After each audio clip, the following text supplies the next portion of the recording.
DIC, Desarrollo, Ideas y Contenidos. Muy bien, han acontecido cosas bastante importantes, cuestiones bastante preocupantes por lo que diría en el contexto internacional durante la semana, y tiene que ver una vez más y lamentablemente con este ataque, digamos, que está teniendo Estados Unidos hacia Venezuela. Si nosotros decimos que a mediados de la década del 60 fue invadido Corea o fue invadido también el Líbano, después la República Dominicana, un país del Caribe en donde se interrumpió un gobierno democrático y soberano como el de Juan Bosch, que encima se había enfrentado a las corporaciones, o también la invasión a Vietnam con 2 millones de personas muertas, con napalm, con niños mutilados, con malformaciones por tirarle el famoso gas naranja. Si después decimos que hubo una invasión a un país muy chiquito, una isla de 100.000 habitantes, Granada, porque tenía un gobierno revolucionario como el de Maurice Bishop, o después Panamá, o después Guerra del Golfo, después Somalia, Yugoslavia, Irak, bueno, tantos otros países que han sido invadidos en este último tiempo, no creo que digamos que ese país responsable haya sido Venezuela. Uh-huh.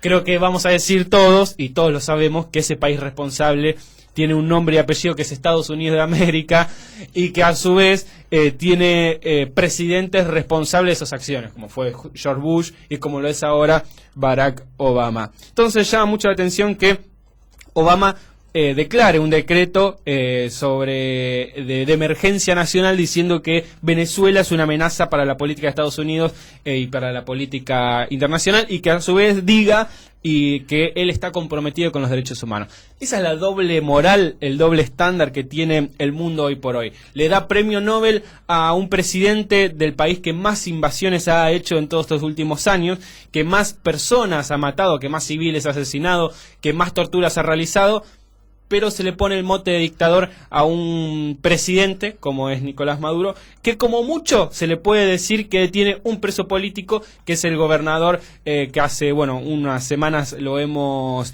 nombrado y hemos hablado del tema, que está implicado dentro de lo que se denomina el plan del golpe de Estado, el plan del golpe blando, que hace poco Maduro lo sacó a la luz.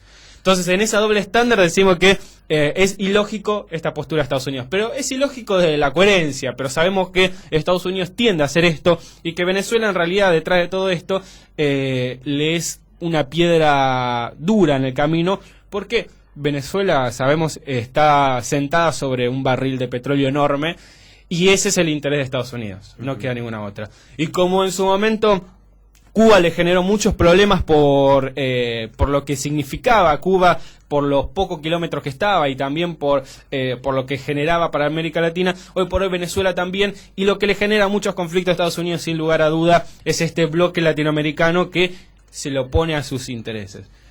En ese sentido, lo que hay que decir es que Venezuela está actuando, digamos, ha tenido un programa de despliegue y también ha demostrado un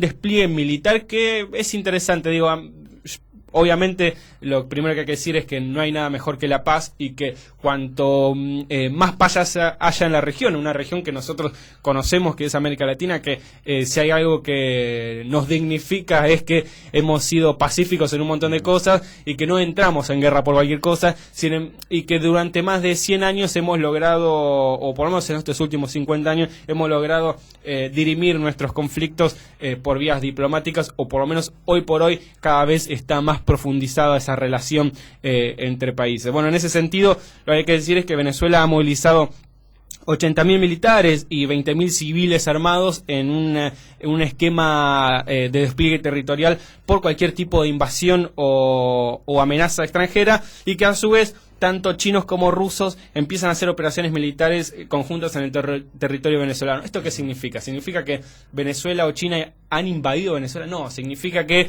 hay una respuesta internacional y se para de frente un país y varios países también ante el imperio, ante este rol de gendarme que siempre cumple Estados Unidos.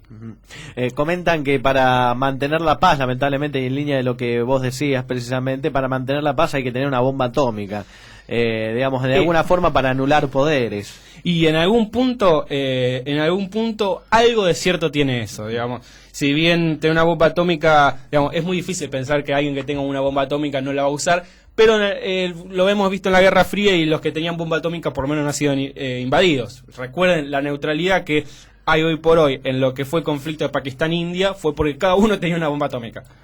Hay algo que resulta claro, al menos a mí me resulta claro. Estamos ante la presencia de un nuevo orden mundial.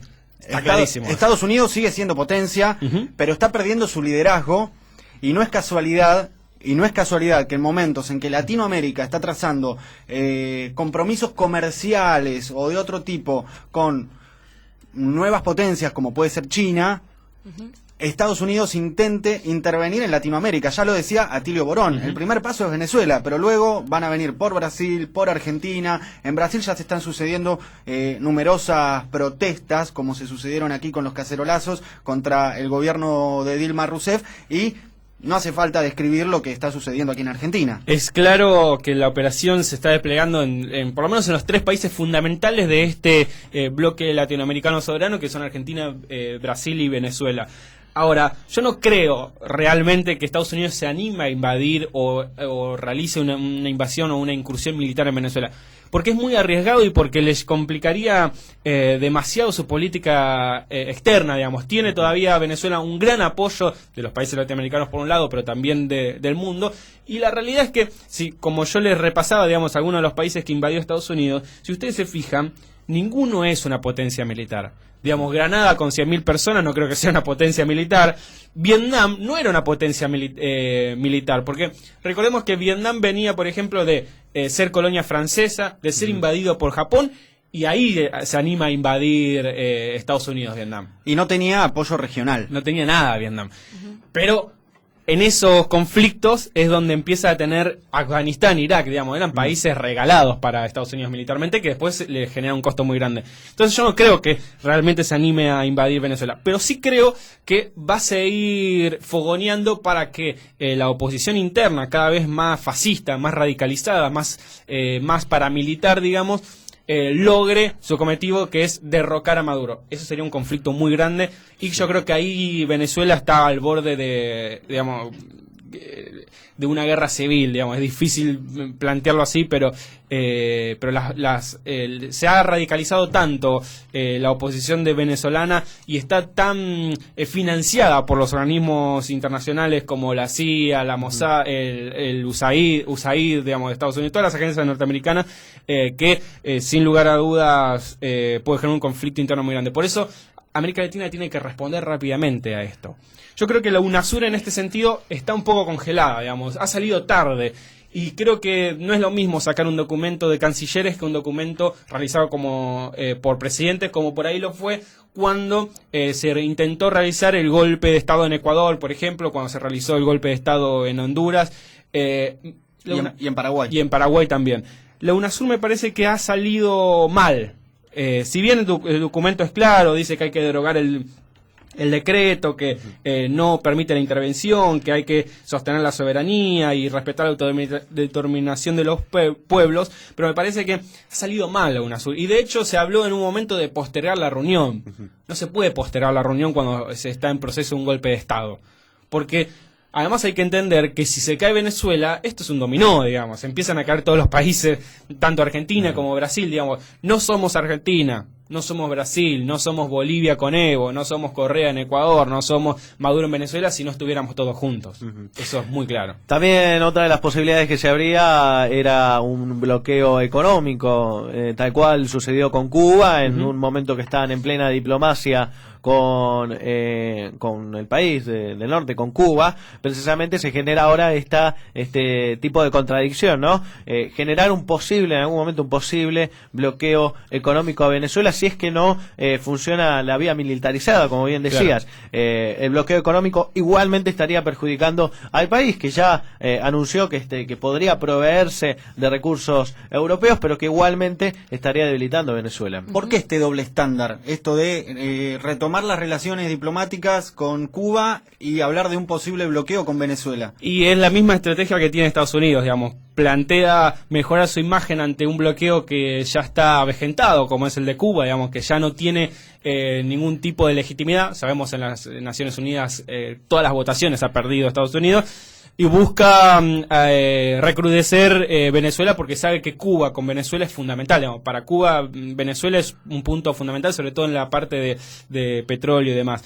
Y lo cierto, como lo planteaba Sebastián, es que esa realidad, un bloqueo económico significa tenerte en el abismo todo el tiempo, digamos, la situación de Rusia, si a Rusia le afecta un bloqueo económico, imagínense a los países latinoamericanos. Yo no sé, digamos, va a ir avanzando en ese sentido, pero tampoco va a ser el mismo bloqueo a Cuba porque Estados Unidos depende del petróleo venezolano.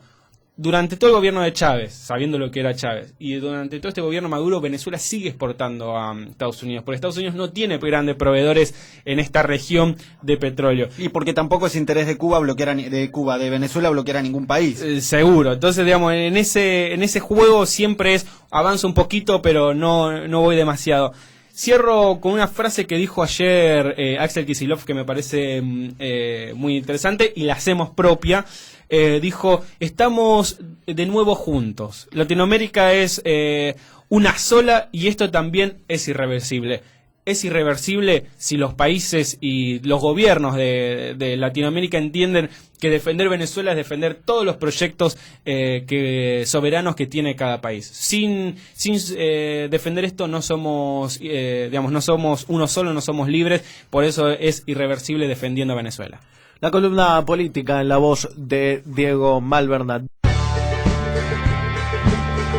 DIC Producciones. Compuesta por estudiantes y profesionales.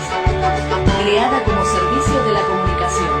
Un surco se abrió en el continente para sembrar nuestro sueño de siempre. Qué lindo mostrarle al mundo que bien se siente este abrazo. Y con el fin de generar lo propio Latinoamericano.